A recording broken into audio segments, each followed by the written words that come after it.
안녕하세요. 오늘도 돈 많이 버셨습니까? 경제 전문 BJ 럭키 J입니다. 오늘은 주식 투자하면서 기본적으로 꼭 지켜야 될 철칙 5가지만 짚고 넘어가겠습니다. 투자를 하실 때 기본적인 철칙은 무조건 지켜주시면서 투자를 하셔야지 좋은 결과 가져올 수 있겠죠? 그럼 가장 중요한 부분인데 많은 장기 투자를 하시는 분들은 뭐 크게 상관없는 부분이에요. 근데 첫째, 차트를 보지 않은 채 주식을 사고 팔지 않을 것. 물론 악재, 호재, 소식도 중요하긴 해요. 그런 부분에 따라서 투자하고 누군가의 권유로 투자하는 것도 맞긴 한데 실질적으로 차트는 기본적으로 보셔야 돼요.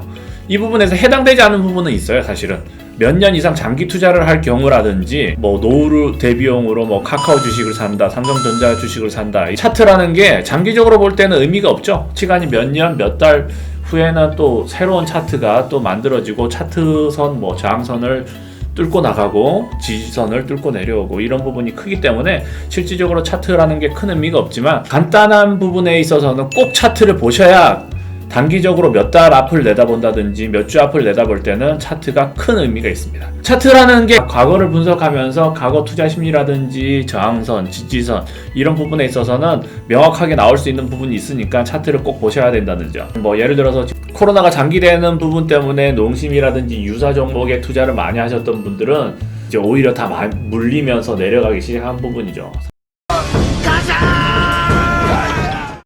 사실은 주가라는 게 선반영의 부분이 커요. 선반영이 돼서 미래를 미리 예측하고 가려는 성향이 크기 때문에 실질적으로 코로나가 장기화되면서 코로나 때 만약에 뭐 호재였다, 뭐 예를 들면 그런 경우에 가격이 선반영되었다 치면 실질적으로 지금도 호재라고 하더라도 선반영이 다 되었으니까 주가는 하락 추세로 다시 내려갈 수 있다라는 부분.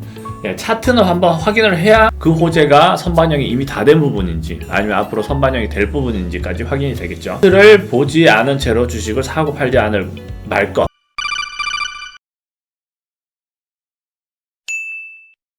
그 뉴스만을 보고 이제 주식을 사고 팔고 하시는 분들은 이미 선반영이 되어 있다는 거죠. 코로나 발생이라든지 이게 불규칙 정보성은 아니지만 가장 중요한 부분은 뭐냐면 뉴스라는 부분은 정보의 비대칭성이라는 게 이미 뉴스에 나왔다. 정보의 비대칭성에서 우위를 차지하고 있는 분들은 이미 그 뉴스를 알고 있다는 거죠.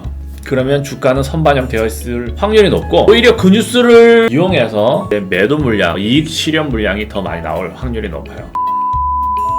정보의 비대칭성과 좀 차이는 있지만 뭐 농심 주가만 봐도 작년 7월, 8월, 9월은 이익 실현 매물들이 너무 많이 쏟아져 나왔죠. 그러면은 실질적으로 호재라 할지라도 이익 실현이 다 되고 주가는 그 뉴스가 선반영되었다. 더 이상 의미가 없다 라고 판단되면 시간이 지날수록 오히려 주가가 좋은 뉴스 이후에 더 하락할 수 있다는 점 명심하시고 좋은 뉴스를 보고 무작정 주식을 매매하지 맙시다. 자, 세 번째, 주가가 폭락한 후 주식을 사지 말 것. 개별 종목은 그 폭락이라는 신호 자체가 다시 반등의 계기가 아니라 오히려 더 큰 문제가 일어날 수 있거든요. 아시아나항공으로 볼까요? 차트 여기까지만 보시면 지지선이라는 부분이 보여요. 그쵸? 자, 여기가 지지선이라는 게 보이죠? 가격 자체가 이 정도 느낌이라고 가격 지지선을 받치고 있다라고 느꼈을 거예요. 아시아나항공이 지지선을 어느 정도 유지하면서 이제 등락을 하고 있다 라고 생각을 할 텐데 이때 문제는 뭐냐, 주식이 이때 급락을 하기 시작했죠. 초보자분들은 급락을 많이 했네. 급락을 많이 했네. 과거에 가격이 있으니까 기다려서 살 준비를 하자 라고 하신 초보자분들이 많으실 거예요. 하지만 이때 급락을 한 이유는 뭘까요? 지지선 자체가 이제 의미 없다. 그 지지선을 붕괴했을 때는 오히려 더 큰 하락 추세로 갈 확률이 높다라는 걸 이제 고수분들은 이미 아시고 조심해야 되는 신호로 보시는데 이제 초보자분들은 급락을 했으니까 다시 반등해서 오를 거라는 착각을 하시죠. 폭락을 한 데는 이유가 있는데 그 부분을 생각하지 않고 폭락을 했으니까 가격이 떨어졌으니까 무조건적으로 회복을 할 것이다 라는 착각은 무조건 버리셔야 돼요. 네, 네 번째. 차트가 하강 곡선을 그릴 때는 주식을 사지 말 것. 몇 번을 말씀드리지만 초보자분들이 가장 큰 실수를 하는 부분이 가격이 저렴해지면 사야지. 좋은 주식이니까. 그 가격이 저렴해진 부분을 가격을 저점 확인을 하고 느긋하게 사셔도 돼요. 굳이 하강 곡선을 그릴 때 주식을 사는 건 정말 위험한 짓이죠. 떨어지니까 올라간다라는 착각은 그건 추세선상에서 전체적인 맥락을 보셔야지, 그게 아니고 무작정 하강 곡선을 그리고 있는데 주식을 사는 건 절대 금물입니다.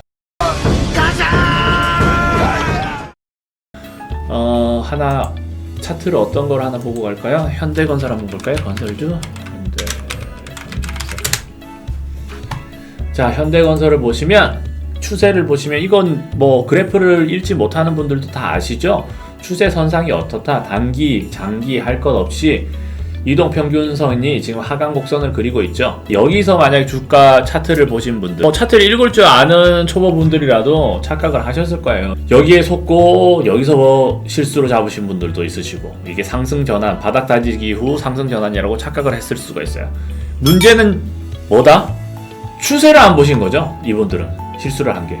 단기적 차트 분석에서는 문제가 없을 수도 있어요. 일단 기본적인 원칙에서 바닥을 다지고 장대 양봉이 터져서 상승 신호로 착각하신 분들이 있으신데, 근데 이때는 뭐다?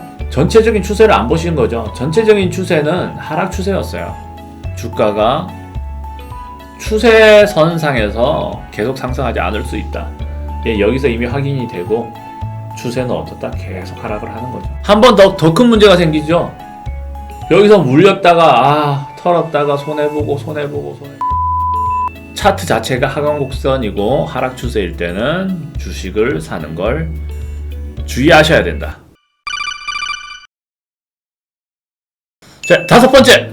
주식 매수 시 손절, 익절을 미리 정하고 대처법을 미리 준비하자. 저는 이 다섯 번째를 가장 중요하게 포인트 짚고 넘어가겠습니다. 가장 중요한 단어를 하나 꼽으라고 저한테 말씀하시면 저는 손절, 이 두 글자, 손절. 주식 초보자분들한테 손절, 이 무조건적으로 추천드리고 싶어요. 손절을 생각 안 하고 장기 투자를 가는 부분은 저도 그런 경우가 있을 수 있는데, 그거는 딱 한 가지예요.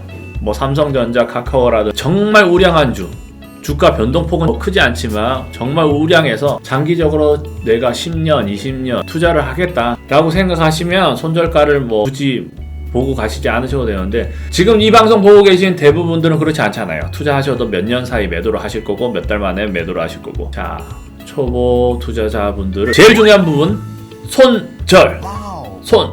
초보자분들이 가장 착각하시는 부분들이 한 가지가 있어요. 본인이 주식을 분석했다, 본인이 우량한 주식이라고 맹목적으로 생각하고, 문제는 주가가 하락을 했다라는 부분은 무조건적으로 이유가 있는 거예요.